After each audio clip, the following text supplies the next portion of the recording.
Hi, ഈ വീഡിയോയിൽ നമ്മൾ രണ്ട് ജ്വല്ലറികളുടെ അപ്ഡേറ്റുകളാണ് ചെയ്യാനായിട്ട് ഉദ്ദേശിക്കുന്നത്. ഒന്ന് സെൻകോയും രണ്ട് ടൈറ്റനുമാണ്. ഇവരുടെ രണ്ടുപേരുടെ അപ്ഡേറ്റ് ചെയ്തതിന് ശേഷം നമുക്ക് അടുത്ത വീഡിയോയിൽ മൊത്തത്തിൽ ഈ കമ്പനികളെ പറ്റി നമ്മളിപ്പോൾ ഓൾറെഡി കല്യാണിന്റെ ചെയ്തു, അതിനുശേഷം PN കാർഡിലും PC ജുവലേഴ്സും ഒന്നിച്ച് ചെയ്തിരുന്നു. ഈ വീഡിയോയിൽ നമ്മൾ സെൻകോയും അതേപോലെ തന്നെ ടൈറ്റനുമാണ് സംസാരിക്കുന്നത്.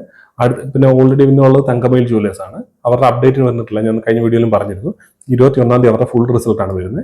ഈ കമ്പനികളിൽ നിന്ന് ഫുൾ റിസൾട്ട് വന്നിട്ടുള്ള അപ്ഡേറ്റ് മാത്രമേ ഉള്ളൂ. ഇവരുടെ റിസൾട്ട് എല്ലാം വരേണ്ട ഫെബ്രുവരി പകുതിയെങ്കിലും ആവും.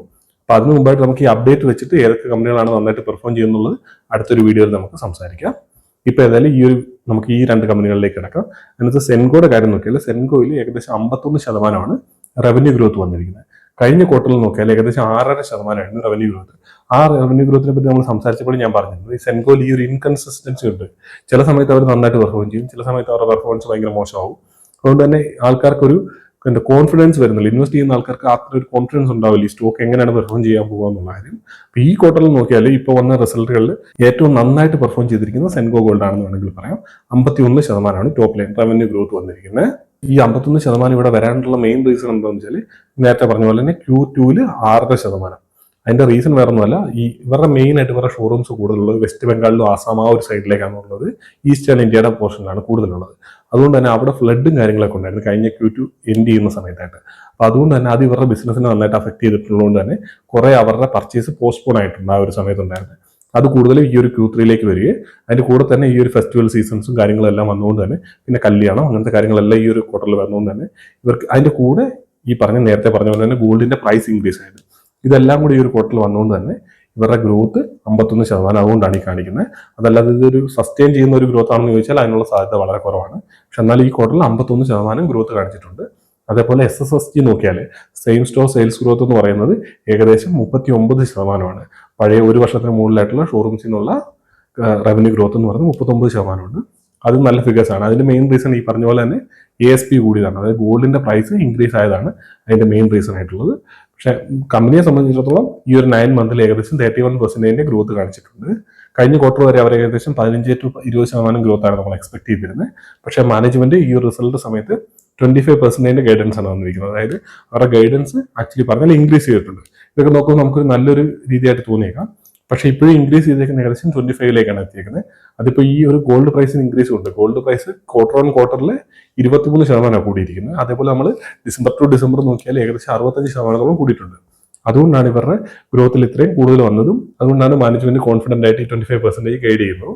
ഇവരുടെ ഒരു പ്രശ്നമായിട്ട് എനിക്ക് ഫീൽ ചെയ്യുന്നതെന്ന് വെച്ചാൽ കമ്പനി ഈ ഒരു ക്വാർട്ടറിൽ ഇവർ കഴിഞ്ഞ ഫിനാൻഷ്യൽ ഇയർ തീരുന്ന സമയത്ത് ഏകദേശം 180 ഷോറൂംസ് ആണ് അവർക്കുണ്ടായിരുന്നത്. അവിടുന്ന് ഇപ്പോൾ അവരുടെ ഷോറൂംസ് ഏകദേശം 196 എത്തിയിട്ടുണ്ട്. 4 പുതിയ സ്റ്റോഴ്സ് അവർ ഈ ഒരു ക്വാർട്ടറിൽ ആഡ് ചെയ്തിട്ടുണ്ട്. അതേപോലെ അടുത്ത ക്വാർട്ടറിൽ അവർ ഏകദേശം 4 സ്റ്റോറെങ്കിലും മിനിമം ആഡ് ചെയ്യും. അങ്ങനെ 200 സ്റ്റോറെങ്കിലും ഈ ഒരു ഫിനാൻഷ്യൽ ഇയറിൽ അവർ എൻഡ് ചെയ്യുന്ന സമയത്ത് അവർ എത്തിക്കുമെന്നാണ് പറഞ്ഞേക്കുന്നത്.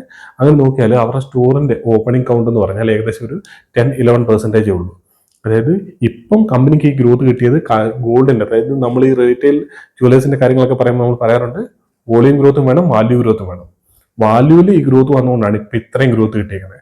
സെയിം ടൈമിൽ വോളിയം ഗ്രോത്ത് വരണമെന്നുണ്ടെങ്കിൽ, വോളിയം ഗ്രോത്ത് എന്ന് പറഞ്ഞാൽ കൂടുതൽ കസ്റ്റമേഴ്സ് വരണമെന്നുണ്ടെങ്കിൽ ഇവർ പുതിയ ഷോറൂംസ് ഓപ്പൺ ചെയ്യും. എക്സ്ട്രാ പുതിയ കസ്റ്റമേഴ്സിനെ ഇവരുടെ ബിസിനസ്സിലേക്ക് കൊണ്ടുവന്നാലേ ഉള്ളൂ ഇവർക്ക് ആ വോളിയം ഗ്രോത്ത് കിട്ടുള്ളൂ. അത് നോക്കിയാൽ വോളിയം ഗ്രോത്തിൽ നിന്ന് ഇവർക്ക് ഏകദേശം 11% വോളിയം ഗ്രോത്ത് വരുന്നുള്ളൂ. ആ രീതിയിൽ ഗ്രോത്ത് വന്നാൽ ഈ ഗോൾഡിന്റെ പ്രൈസ് ഒന്ന് കോൺസ്റ്റന്റ് ആയതിനു ശേഷം, അതായത് ഈ ഒരു ഇങ്ങനെ കയറി പോകുന്ന നിന്ന് കഴിഞ്ഞാൽ ഈ രീതിയിലുള്ള ഗ്രോത്ത് ഇവരുടെ മൊത്തത്തിലെ റവന്യൂവിൽ കാണിക്കാനുള്ള സാധ്യത വളരെ കുറവാണ്. അപ്പോൾ അതൊരു കൺസേണിങ് ആയിട്ടുള്ള ഫാക്ടറാണ്. ഈ കമ്പനി ഈ റവന്യൂ ഗ്രോത്ത് ഇപ്പം 25% ഗൈഡ് ചെയ്ത സമയത്തും ഇപ്പോൾ അടുത്ത ക്വാർട്ടറിൽ അല്ലെങ്കിൽ മാനേജ്മെന്റ് സംസാരിക്കുന്ന സമയത്ത് ഇവരുടെ അടുത്ത ഫിനാൻഷ്യൽ ഇയറിലേക്കുള്ള സ്റ്റോറിന്റെ ഓപ്പണിംഗ് കൗണ്ട് കൂട്ടിയാൽ അതിന്റെ ഒരു റേറ്റ് ഒരു 20-25%ലേക്ക് എത്തിച്ചു കഴിഞ്ഞാൽ, അല്ലെങ്കിൽ ഒരു 30%ലേക്ക് എത്തിച്ചു കഴിഞ്ഞാൽ കമ്പനിയിൽ നല്ല രീതിയിലുള്ള റീറേറ്റിംഗിനുള്ള സാധ്യത കൂടുതലാണ്. കാരണം ഇപ്പം നോക്കിയാൽ കമ്പനിയുടെ PE റേഷ്യോ വളരെ കുറവിലാണ് കിടക്കുന്നത്.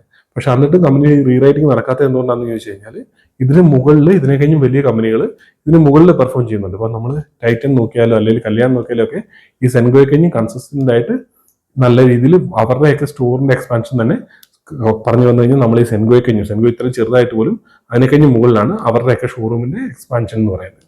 അതുകൊണ്ട് തന്നെ സെൻകോയുടെ ഷോറൂമിന്റെ എക്സ്പാൻഷൻ വരാത്തടത്തോളം കാര്യം ഈ റീറേറ്റിംഗ് അങ്ങനെ വരാനുള്ള സാധ്യത വളരെ കുറവാണ്. പിന്നെ ഇവർ ഇൻകൺസിസ്റ്റൻസി ഇങ്ങനെ വരുന്നതും ഒരു ഇഷ്യൂ ആണ്. അപ്പൊ ഇത്തരം കാര്യങ്ങളൊക്കെയാണ് സെൻകോയുടെ മൊത്തത്തിലുള്ള ബിസിനസ് അപ്ഡേറ്റിനെ പറ്റി സംസാരിക്കാനുള്ളത്. ബാക്കി നമുക്ക് ഇവരുടെ ഫുൾ റിസൾട്ട് വന്ന ശേഷം മാനേജ്മെന്റിന്റെ കമന്ററി ഒക്കെ കേട്ടതിന് ശേഷം നമുക്ക് അതിന്റെ ഡീറ്റെയിൽ ആയിട്ട് സംസാരിക്കാം. ഇനിയിപ്പോൾ നമുക്ക് അടുത്തത് ടൈറ്റനിലേക്ക് കിടക്കാം. ടൈറ്റന്റെ Q3 റിസൾട്ടിലേക്ക് കിടക്കാം. ടൈറ്റന്റെ Q3 റിസൾട്ടിൽ അവരുടെ ടോപ്പ് ലൈൻ ഗ്രോത്ത്, റവന്യൂവിന്റെ ഗ്രോത്ത് എന്ന് പറയുന്നത് 41% ആണ്. നമ്മൾ ടൈറ്റനിൽ റീറ്റെയിൽ ജ്വല്ലറി മാത്രമാണ് എടുത്താണ് നോക്കുന്നത്. കാരണം അവരുടെ മെയിൻ ബിസിനസ് എന്ന് പറയുന്നത് റീറ്റെയിൽ ജ്വല്ലറിയാണ്. അതുകൊണ്ട് തന്നെ ജ്വല്ലറി സെക്ടറിൽ നിന്നുള്ള മാത്രം റവന്യൂയെ പറ്റിയിട്ടാണ് നമ്മൾ സംസാരിക്കുന്നത്. ബാക്കിയുള്ള വാച്ചസോ ഐവെയർസോ അങ്ങനത്തെ കാര്യങ്ങളെ പറ്റിയിട്ടൊന്നും നമ്മൾ ഡിസ്കസ് ചെയ്യുന്നില്ല. ഈ ജ്വല്ലറി സ്പേസിൽ അവർക്ക് ഏകദേശം 41% ഗ്രോത്ത് വന്നിട്ടുണ്ട്. അതൊരു നല്ല ഫിഗർ ആയിട്ടാണ് ഫീൽ ചെയ്യുന്നത്. കാരണം എന്താണെന്ന് വെച്ചാൽ ടൈറ്റൻ പോൾ ഇത്രയും വലിയൊരു കമ്പനി ഇത്രയും വലിയൊരു ബേസിൽ നിന്നിട്ട് ഈ ഒരു 41% ഗ്രോ ചെയ്യുക എന്ന് പറഞ്ഞാൽ ഒരു വലിയൊരു കാര്യം തന്നെയാണ്. പക്ഷേ സെയിം ടൈമിൽ അവിടുത്തെ ഒരു ഇഷ്യൂ എന്താണെന്ന് വെച്ചാൽ ഇത് ഗ്രോ ചെയ്തിരിക്കുന്നതിന്റെ മെയിൻ റീസൺ എന്ന് പറയുന്നത് ഈ പറഞ്ഞ പോലെ ഗോൾഡിന്റെ പ്രൈസ് ഇൻക്രീസ് ആയതാണ്. 41% ഗ്രോത്ത് വന്ന കമ്പനി തന്നെ അത് മെൻഷൻ ചെയ്തിട്ടുണ്ട്. വോളിയം ഗ്രോത്തിൽ നിന്നല്ല, വാല്യൂ ഗ്രോത്തിൽ നിന്ന്, ആവറേജ് സെല്ലിംഗ് പ്രൈസ് ഇൻക്രീസ് ചെയ്തുകൊണ്ട് തന്നെയാണ് ഈ ഗ്രോത്ത് ഈ രീതിയിൽ വന്നിരിക്കുന്നതെന്ന്. അതുകൊണ്ട് തന്നെ ഈ ഗോൾഡിന്റെ പ്രൈസ് കൂൾ ഡൗൺ ആവുന്ന സമയത്ത് ഈ പറയുന്ന രീതിയിലുള്ള ഗ്രോത്ത് വരാനുള്ള സാധ്യത വളരെ കുറവാണ്. പക്ഷെ എന്നാലും ബാക്കിയുള്ള ചെറിയ ജ്വല്ലേഴ്സിനെ വെച്ച് നോക്കുമ്പോഴത്തേന് ടൈറ്റൻ ഈ ഒരു വലിയ ബേസ് വെച്ചിട്ടും ഈ ഒരു രീതിയിൽ ഗ്രോ ചെയ്തിരിക്കുന്ന നല്ല ഫിഗേഴ്സ് ആണ്.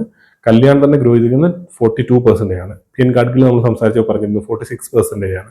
അതേപോലെ ഇപ്പോൾ സെൻകോഡ നമ്മൾ പറഞ്ഞു 51% ആണ് ഗ്രോ ചെയ്തിരിക്കുന്നത്. പക്ഷേ ഇവരുടെയൊക്കെ ഒരു ബേസും കല്യാണിന്റെ ബേസും നോക്കിയാൽ നമുക്കത് മനസ്സിലാവും. 1100 മുകളിലുണ്ട് കല്യാണിന്റെ ജ്വല്ലറിയിലുള്ള ഷോപ്പിന്റെ മാത്രം എണ്ണം. അത് മൊത്തം അവരുടെ സ്റ്റോഴ്സിന്റെ എണ്ണം നോക്കിയാൽ 3400 3500 സ്റ്റോഴ്സോളം ഉണ്ട് ടൈറ്റന് മൊത്തത്തിലുള്ളത്.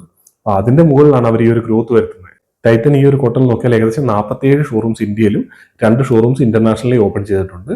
മൊത്തം നോക്കിയാൽ ഏകദേശം 1167 ഷോറൂംസ് ഇപ്പം ടൈറ്റൻ ആയിട്ടുണ്ട്. മൊത്തത്തിൽ ഈ 49 ഷോറൂംസ് കൂടെ കൂടുമ്പോഴത്തേന് ജ്വല്ലറി സ്പേസിൽ മാത്രമാണ് ഞാൻ പറയുന്നത്. ടോട്ടൽ നോക്കിയാൽ ഏകദേശം 3400 3500 ഇടയ്ക്കായിട്ടുണ്ട് അവരുടെ ടോട്ടൽ ഷോറൂംസിന്റെ അല്ലെ സ്റ്റോഴ്സിന്റെ എണ്ണം എന്ന് പറയുന്നത്. ഇത്തരം കാര്യങ്ങളാണ് ഈ പറഞ്ഞ ടൈറ്റന്റെ അപ്ഡേറ്റിനെ പറ്റി പറയാനുള്ളത്.